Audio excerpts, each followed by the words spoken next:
안녕하세요. 하루 필수 말씀 충전 하필 큐티 조종환입니다. 오늘 함께 나눌 하나님 말씀은 요한복음 16장 16절에서 24절까지 말씀입니다. 조금 있으면 너희는 나를 보지 못할 것이다. 그러나 또 조금 있으면 나를 볼 것이다. 여기서 이제 강조되는 것은 보는 것입니다. 예수님을 지금은 보지 못하게 될 순간을 앞두고 있지만 조금 또 있으면 보게 될 것입니다. 이제 제자들은 이 보지 못함과 보는 것, 이것의 차이를 지금 완전히 혼동하고 있어요. 사실 우리도 이 의미를 정확하게 이해하는 데에 만약에 제자들의 상황이었다면 당연히 어려워했을 겁니다.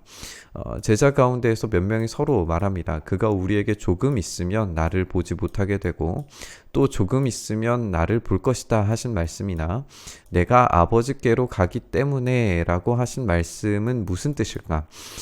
예수님께서 계속해서 말씀하셨음에도 불구하고 이 의미의 정확한 이루어짐, 이게 상징적인 표현이 아니라 실제적인 사건으로 어떤 방식으로 이루어질지에 대해서 제자들은 전혀 예상하지 못하고 있다는 걸 우리가 알 수가 있죠. 그들이 말하기를 도대체 조금 있으면 이라는 말씀이 무슨 뜻일까? 우리는 그가 무엇을 말씀하시는지 전혀 모르겠다라고 하는 이런 혼동스러운 상태를 알게 됩니다. 우리가 이 조금 있으면 이라고 하는 말을 조금 더 생각을 해보면 우리가 14장 말미에서는 이제 예수님께서 가자, 이제 일어나서 이 사건이 일어나는 곳으로 가자라고 그렇게 선언을 하셨는데 15장부터 우리가 17장까지는 예수님의 아주 긴밀한 제자들과의 대화를 다루고 있다는 것을 우리가 알 수 있고, 이것이 우리가 읽기에는 긴 대화처럼 읽혀지지만 18장에서 이제 잡히시는 사건이 일어나기 전에 어떤 집중되어진 사건이라는 걸 우리가 알게 되죠. 그 조금 있으면은 그래서 아주 긴박한 상황 가운데 놓여져 있으리라는 것을 우리가 알 수가 있습니다. 이것을 우리가 좀 염두를 해두고 이 장면들을 좀 보아야 할 것 같아요. 어쨌든 예수님께서 제자들이 자기에게 물어보고 싶어 하시는 마음을 이미 아셨습니다. 그러니까 예수님께서는 이미 그들의 어떤 질문과 그들의 마음 상태를 이미 아셨어요. 그런 예수님의 미리 아심에 대해서는 이미 요한복음 전체를 통해서 우리가 알아오고 있었습니다. 이미 아시고 그들에게 말씀하십니다. 네가 조금 있으면 너희가 나를 보지 못하게 되고 또 조금 있으면 나를 볼 것이다 한 말을 가지고 서로 논의를 하느냐. 내가 진정으로 너희에게 말한다. 너희는 울며 애통하겠지만 세상은 기뻐할 것이다. 이 세상은 기뻐할 것이다 라고 하는 이 말은 이제 예수님께서 십자가에 달려 죽으심으로 말미암은 기쁨이겠죠. 그러니까 세상은 예수님이 누구신지에 대해서 관심도 없고 그가 누구인지에 대해서 정확하게 알지도 못합니다. 그냥 단지 예수님의 그 죽음으로 말미암아서 기뻐할 거예요. 그런데 너희가 근심에 쌓여도 그 근심이 기쁨으로 변할 것이다. 예수님의 그 죽으심, 이 울며 애통하는 이 죽음에 닥친 이 슬픔이 오히려 기쁨으로 변하게 되리라고 예수님께서 말씀하십니다. 그 비유를 이제 여자의 해산할 때를 들고 계시는데, 해산할 때에 여자는 근심에 잠겨요. 왜냐하면은 이 진통 때문에 그렇습니다. 진통 때문에 아파하고 슬퍼하며 이 극심한 고통을 경험하겠지만, 그렇지만 아이를 낳게 되면 사람이 세상에 태어났다는 그 기쁨 때문에, 이 생명 때문에 고통을 더 이상 기억하지 않습니다. 고통의 순간은 비록 아주 끔찍한 고통이지만 순간적이고 지나가게 될 것입니다. 그리고 그 이후에는 반드시 이 생명이 나타나게 될 겁니다.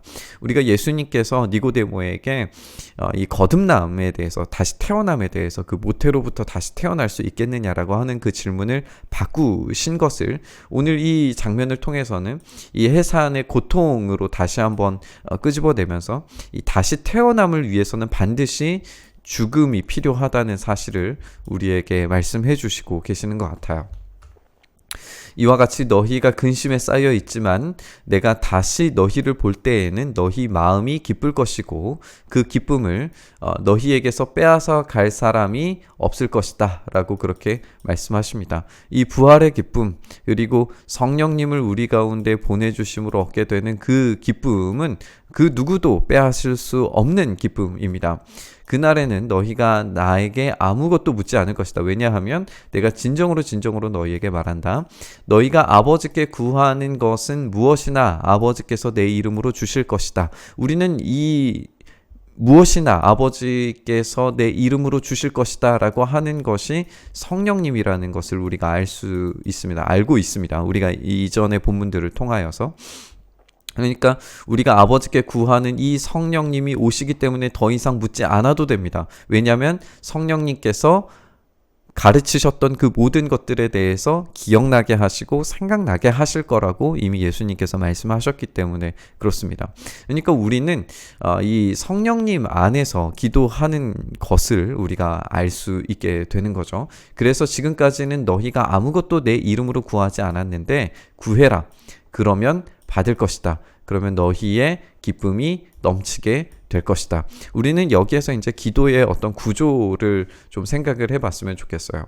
그 이름으로 구하게 된다는 것이 무엇일까요? 그리고 지금까지는 아무것도 예수님의 이름으로 구하지 않았다라고 하는 의미가 뭘까요? 그것은 예수님의 이름으로 구하는 것이 무엇인지 지금 제자들은 제대로 깨닫지 못해요. 그것이 이제 생명이고 부활이 될 테고 이 부활의 삶을 지금 이 땅 가운데서 경험하게 되는 것일 텐데 그것을 아직은 경험하지 못하고 있습니다.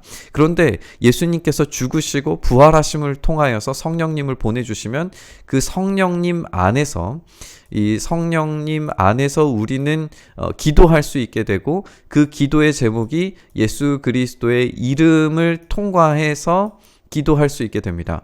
그리고 이 예수 그리스도의 이름을 통과해서 하나님께 구하게 되고 하나님께서는 이 성령님 안에서 예수 그리스도의 이름을 통해 나온 이 기도를 응답해 주실 겁니다. 그래서 우리의 기도는 성령님 안에서 예수 그리스도를 통해 하나님께 기도하는 것입니다. 그래서 이 기도가 삼위일체적으로 이루어진다는 것을 이 본문을 통해서도 다시 한번 생각해 봤으면 좋겠습니다. 제자들은 아직 성령 안에서 기도할 준비가 되어져 있지 않아요. 그런데 예수님께서 죽으시고 부활하심을 통해서 드디어 오신 이 성령님을 통해 우리는 예수 그리스도의 이름으로 비로소 기도할 수 있게 되고 이 예수 그리스도의 이름을 통해서 하나님께 기도할 수 있게 됩니다. 그 어느 것 하나라도 빠뜨려지지 못합니다.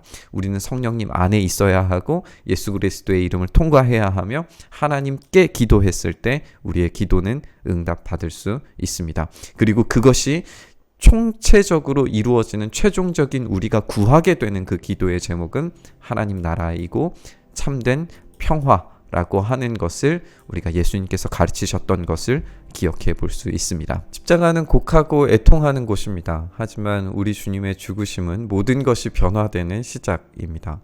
주님이 죽으신 날은 나쁜 날이 아니라 슬픔이 변하게 될 산고의 자리입니다. 슬픔과 고통은 순간적이고 지나갈 일입니다. 참된 생명이 태어날 때 우리도 마찬가지로 거듭남을 경험하게 될 겁니다. 이제 미래는 심지어 죽음을 가지고 오는 그 미래라 할지라도 위협적인 시간이 아니라 약속된 시간입니다. 그렇기 때문에 우리는 두려움이 아니라 성령님 안에서 예수님의 이름을 통해 하나님 아버지께 당당히 구할 수 있는 그 영원한 삶이 있다는 사실을 우리가 기억해야 합니다. 우리의 기도는 그래서 예수님의 이름을 통해서만 구해져야 합니다. 성령님은 우리에게 예수 그리스도를 증언하시고 예수님의 이름을 주시고 그 이름으로 고백할 수 있도록 도와주십니다. 오늘 우리가 이 말씀 묵상하면서 우리의 고통이 변하여서 기쁨으로 바꾸시는 그 은혜를 기억하고 예수 그리스도의 이름으로 부활과 생명의 삶을 구했으면 좋겠습니다. 이 일을 위해서 예수님께서 우리를 위해 죽으셨고 부활하셨고 그 고통이 잠시라고 우리에게 가르쳐 주십니다. 그리고 성령님이 반드시 우리 가운데 오셨을 때에 우리의 기도와 우리의 삶이 완전히 총체적으로 변화하리라고 하는 것을 가르쳐 주셨습니다. 우리가 이 기도의 제목을 다시 한번 구했으면 좋겠습니다. 우리가 성령님 안에서 예수 그리스도를 통해 하나님께 담대히 나아가서 부활의 생명, 그 놀라운 기쁨의 삶을 지금 여기에서 경험할 수 있게 해달라고 간절히 기도했으면 좋겠습니다. 그 일들을 반드시 우리에게 이루어 주실 겁니다. 구하라, 그리하면 주실 것이다. 이 약속 붙들고 우리가 부활의 삶을 간절히 구하며 나아갔으면 좋겠습니다. 주님, 우리가 간절히 구합니다. 성령님 안에서 우리의 욕망과 우리의 육체의 안위를 위해서 기도하는 것이 아니라 우리의 약속된 미래, 그 부활과 영광의 삶을 위해서 기도합니다. 성령님, 우리의 입술을 주장하셔서 예수 그리스도의 이름을 통하여 우리가 기도하오니 주여, 오늘 이 시간 주의 성령께서 구하게 하시는 대로 예수 그리스도의 이름을 통과하여 하나님 아버지께 간절히 구하오니 우리의 지치고 힘든 연약한 삶을 다시금 일으키셔서 부활과 영광의 삶을 이 땅 가운데 미리 경험하는 삶 되도록 주여 역사하여 주시옵소서. 그렇게 우리의 삶을 붙들어 주시고 그렇게 삶을 온전케 하여 주시옵소서. 그렇게 우리 가운데 약속된 영을 부어주시기를 간절히 소망하며 우리 주님 예수 그리스도의 이름으로 기도드리옵나이다. 아멘.